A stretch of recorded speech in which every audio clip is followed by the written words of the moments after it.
Hi everyone, നമ്മുടെ പുതിയൊരു YouTube വീഡിയോയ്ക്ക് സ്വാഗതം. യൂട്യൂബിൽ നമ്മളങ്ങനെ വീഡിയോസും കാര്യങ്ങളൊന്നും ചെയ്യാറില്ല. ഇനിയിപ്പോൾ നിങ്ങളിത് കാണുവാണെങ്കിൽ ഉറപ്പായിട്ട് നിങ്ങൾ സബ്സ്ക്രൈബ് ചെയ്ത് യുകെയിലേക്കുള്ള സ്റ്റുഡൻറ്റ് റിക്രൂട്ട്മെൻറ്റ്, നേഴ്സസ് റിക്രൂട്ട്മെൻറ്റ്, ഇവിടുത്തെ ജനറൽ അപ്ഡേറ്റ്സ് അങ്ങനെയുള്ള കാര്യങ്ങളാണ് നമ്മൾ ഈ ചാനലിൽ വീഡിയോസായിട്ട് ചെയ്യാറുള്ളത്. അതുകൂടാതെ നിങ്ങൾ യുകെയിലേക്കോ മറ്റേത് രാജ്യത്തെങ്കിലും സ്റ്റഡി അബ്രോഡ് പരമായ കാര്യങ്ങൾ നോക്കുന്നുണ്ടെങ്കിലോ റിക്രൂട്ട്മെൻറ്റ് പരമായ കാര്യങ്ങൾ നോക്കുന്നുണ്ടെങ്കിലോ നിങ്ങൾക്കിവിടെ വന്നിട്ടുള്ള ഫുൾ അസിസ്റ്റൻസും കാര്യങ്ങളും ഫ്യൂച്ചറിലേക്കുള്ള ജോബ് അസിസ്റ്റൻസും ഉൾപ്പെടെയുള്ള എല്ലാ കാര്യങ്ങളും നമ്മൾ ചെയ്തു തരുന്നതാണ്.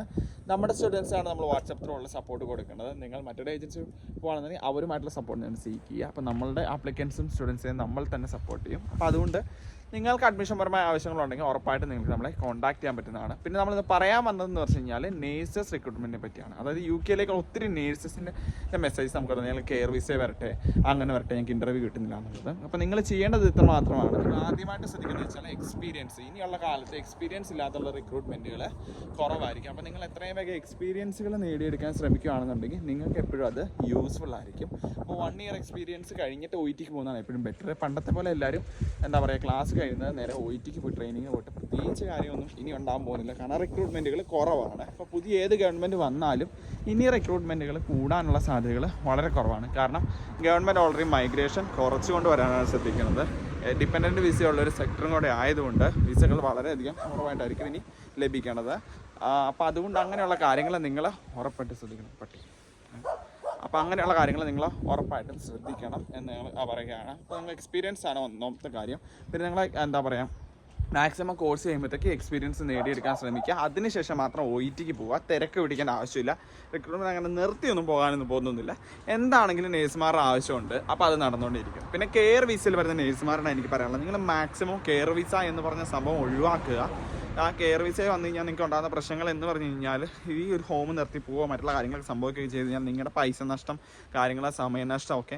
കെയർ വിസയിൽ വന്നിട്ട് ഇവിടുന്ന് നേഴ്സായിട്ട് മാറാനുള്ള ഓപ്ഷൻ ഉണ്ട്. അങ്ങനെ നിങ്ങൾ വരുവാണെന്നുണ്ടെങ്കിൽ തന്നെ ഒരു അഫോർഡബിൾ കോസ്റ്റിലും കാര്യങ്ങളിലൊക്കെ നിങ്ങൾ വരിക. പിന്നെ നിങ്ങളുടെ ഫാമിലിയിലെ കൊണ്ടുവരത്തില്ല, അങ്ങനെ പല പ്രശ്നങ്ങൾ കെയർ വിസയൊക്കെ ഉണ്ട്. അപ്പോൾ അതെല്ലാം നിങ്ങൾ ശ്രദ്ധിക്കുക. പിന്നീടുള്ള കാര്യം എന്ന് പറഞ്ഞാൽ GNM നേഴ്സുമാരൊക്കെ ആണെന്നുണ്ടെങ്കിൽ നിങ്ങൾക്ക് വേറെ കോഴ്സ് ടോപ്പപ്പ് ആയിട്ട് BSc എടുത്ത് ഇങ്ങോട്ട് വരാൻ പറ്റും. അത് നല്ലൊരു ഓപ്ഷനാണ്. അപ്പോൾ നിങ്ങൾ യൂണിവേഴ്സിറ്റിയിലേക്കാണ് ഫീസ് അടച്ച് വരുന്നത്. നിങ്ങൾക്ക് അപ്പോഴും 3 വർഷത്തെ ഒരു സമയം കിട്ടും. ഒരു വർഷം നിങ്ങൾ NHS കയറി ബാൻഡ് 2-ലൊക്കെ കയറി നിങ്ങൾക്ക് അവിടുന്ന് മുന്നോട്ട് പോകാനുള്ള അവസരങ്ങളും കാര്യങ്ങളൊക്കെ ഉണ്ട്. അപ്പോൾ നിങ്ങൾ ഉറപ്പായിട്ടും അതും ശ്രദ്ധിക്കുമല്ലോ എന്ന് ഞാൻ പറയുകയാണ്. പിന്നെ ഉള്ള മറ്റുള്ള ഓപ്ഷൻസൊക്കെ പറഞ്ഞു കഴിഞ്ഞാൽ ഈ കെയർ വിസയിൽ നിന്ന് വന്ന് നേഴ്സായിട്ട് മാറുക, അതുകൂടാണ്ട് സ്റ്റുഡൻറ്റ് വിസയിൽ GNM ആയിട്ട് വരിക. പിന്നെ അതുകൂടാണ്ട് മറ്റുള്ള പല രാജ്യങ്ങളിലേക്കും നേഴ്സസിന് പല പല ഓപ്പർച്യൂണിറ്റീസ് ഉണ്ട്. മാസ്റ്റേഴ്സ് കോഴ്സുകൾ, നേഴ്സിംഗ് എന്ന് പറഞ്ഞു കഴിഞ്ഞാൽ 4 വർഷത്തെ കോഴ്സ് പഠിച്ചു തീർന്നുകൊണ്ട് കഴിഞ്ഞു എന്നുള്ളത് നിങ്ങൾ ചിന്തിക്കരുത്. ഞാനും 2 വർഷം നേഴ്സിംഗ് പഠിച്ച ആളാണ്. അതുകൊണ്ടാണ് ഇത്ര റെലവൻ്റായിട്ട് പറയണത്. ഞാൻ നേഴ്സിംഗ് നിർത്തി ഇപ്പോൾ UKയിൽ വേറെ ബാച്ചിലേഴ്സ് റിസർച്ച് കോഴ്സ് ചെയ്യുവാണ്. അപ്പോൾ നിങ്ങൾ ഉറപ്പായിട്ട് ഇങ്ങനെയൊക്കെയുള്ള കാര്യങ്ങൾ ശ്രദ്ധിച്ചിട്ട് മാത്രം നേഴ്സായിട്ട് UKയിലേക്കുള്ള മൈഗ്രേഷനെ പറ്റി ശ്രദ്ധിക്കുക. ആരും പാനിക്കേണ്ട ആവശ്യമില്ല. നിങ്ങൾക്ക് എല്ലാവർക്കും അവസരങ്ങളുണ്ട്. കൂടുതലായിട്ട് നിങ്ങൾ കാര്യങ്ങളുണ്ട്, ഉറപ്പായിട്ട് നിങ്ങൾ എന്നെ കോൺടാക്ട് ചെയ്യാൻ പറ്റുന്നതാണ്. Thank you. ഡിസ്ക്രിപ്ഷൻ ഞങ്ങളുടെ വാട്സാപ്പ് നമ്പർ കാര്യങ്ങളും കൊടുക്കുന്നതായിരിക്കും. See you lighter.